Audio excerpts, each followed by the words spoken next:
It was a quiet afternoon in the city. The streets were busier than usual, the hum of traffic blending with the chatter of pedestrians and the occasional honk of impatient drivers. Among the crowd, walking with deliberate care, was Ms. Louise, a black woman in her late 70s. She moved slowly, her cane tapping softly against the concrete, yet her posture was unmistakably proud. Her shoulders were squared, her head held high, and atop her graying hair rested a faded army cap, the kind that marked her as a veteran of a war most people only read about in history books. Despite her age, Ms. Louise exuded a presence that demanded attention. Every wrinkle on her face seemed to tell a story of hardship, courage, and survival. She was a woman who had lived through decades of injustice, fought for her country in a faraway land, and emerged stronger, carrying with her memories that most could not even imagine. Today, however, she would be reminded that courage isn't always enough to shield someone from ignorance and cruelty. As she approached the small grocery store at the corner, a group of young men loitering nearby noticed her. They were the kind of people who seemed to measure themselves by how loudly they could laugh, or how fearlessly they could intimidate someone weaker. 3 of them, dressed in hoodies and ripped jeans, leaned against a parked car. Their eyes landed on Ms. Louise, and a cruel smirk spread across the face of the tallest among them. "Hey, Grandma," one of them called out, his voice dripping with mockery. "You lose your plantation or something?" His friends laughed, the sound sharp and brash against the gentle afternoon hum. Ms. Louise ignored them, adjusting her grip on her cane and continuing her slow, measured walk toward the store. But the thugs were not deterred. They stepped closer, following her. "Look at her hat," another sneered, pointing at her faded army cap. "Trying to look tough. Maybe she thinks she's in the army or something." The third thug, grinning widely, raised a mock salute. "Yes, ma'am. Sergeant Grandma reporting for duty." The laughter grew louder, crueler, echoing down the street. A few bystanders glanced over, their faces flickering with concern, but none intervened. Ms. Louise paused near the entrance of the store, turned slowly, and fixed the thugs with a steady gaze. There was no fear in her eyes, only calm, unwavering resolve. "You done?" she asked softly, her voice carrying an authority that made the young men falter for just a second. They smirked at her question, not yet realizing the storm they were about to face. "Or what?" the tallest one challenged. "You gonna swing that cane at us?" Ms. Louise's hands tightened around the cane, but she did not strike. Instead, she placed her small grocery bag carefully on the ground. She reached into her purse and pulled out something small, a worn, glimmering metal. Sunlight caught it, reflecting sharply as if signaling a warning. "This," she said, holding it up, "is for bravery, for serving my country, for standing in a place most of you could never imagine." The laughter died instantly. The smirks faded. The thugs blinked, uncertain, as if the reality of the woman before them had shattered some illusion. "While you were learning to tie your shoes," she continued, her voice rising just enough to be heard over the quiet hum of the street, "I was patching up my brothers in the jungle, watching them die in my arms. And I did it knowing that no one back home would understand, that I would be forgotten, that the world might treat me like I didn't exist." The silence around them was palpable.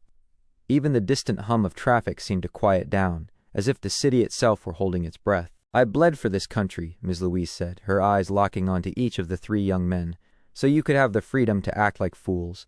Now, get out of my face." The thugs shuffled their feet, their bravado slipping away with each passing second. A young man standing nearby, holding his phone, had been recording the incident from the start. He stepped forward, his expression a mix of concern and disbelief. "Ma'am, are you okay?" he asked, genuine worry in his voice. "I saw everything. You're a hero." He turned to face the thugs. "You just disrespected a U.S. veteran," he said firmly. A crowd began to gather. Whispers spread quickly. "She's a vet? They bullied a veteran?" The young men who had been so sure of themselves were now paralyzed by shame. We didn't know, ma'am," the tallest one stammered, his voice cracking under the weight of humiliation. "That's the problem," Ms. Louise replied, her tone sharp but not unkind. "You never want to know." The 3 thugs retreated, their heads bowed, leaving Ms. Louise standing tall, a figure of unshakable dignity. The bystander helped her gather her groceries, his eyes filled with admiration. "You shouldn't have to deal with that," he said. Ms. Louise smiled faintly, the kind of smile that came from a lifetime of survival. "Son," she said softly, "I've faced worse than words, but maybe today they learned something." As she walked away, the camera of imagination holds on her face, proud, dignified, unbroken. Her Vietnam service pin glimmered in the sunlight, a testament to courage, resilience, and a life lived with honor. The story of Ms. Louise is a reminder that respect knows no color and honor has no age. She carried the weight of history on her shoulders, yet she faced today's ignorance with the same strength that had carried her through the jungles of Vietnam. Even in a world that sometimes forgets the sacrifices of its heroes, some lessons refuse to be ignored. Courage, dignity, and the quiet power of lived experience have a way of demanding recognition, and Ms. Louise made sure the thugs and everyone watching could not forget it. By the time she entered the grocery store, the street had returned to its usual rhythm, but the memory of her resolve lingered in the minds of those who witnessed it.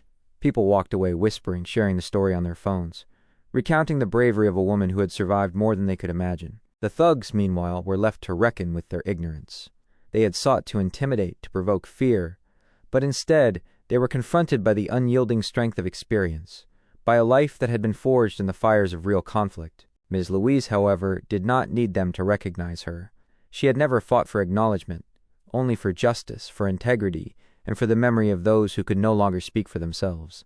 Her head remained high, her heart steady, and her spirit unbroken. The sun dipped lower, casting long shadows along the street. As she walked past the last bystander and out of sight, the metal on her chest caught the fading light one last time, a symbol of courage, dignity, and the kind of strength that refuses to bow to ignorance. And in that quiet moment the lesson was clear to anyone paying attention. The measure of a person is not how they look or how old they are, or the assumptions you make about them. It is in the battles they've faced, the courage they carry, and the respect they demand simply by standing tall. Ms. Louise had taught that lesson without raising her voice or swinging her cane. She had done it with the quiet power of truth, and in doing so, reminded the world that heroes do not always wear uniforms. Sometimes, they walk quietly down the street, carrying their history with dignity. If you believe that dignity should never be debated, make your opinion heard. Like this video, share it everywhere, and let us know in the comments where you're watching from and which moment impacted you the hardest. Subscribe and enable alerts for more stories in which arrogance falls and justice rises.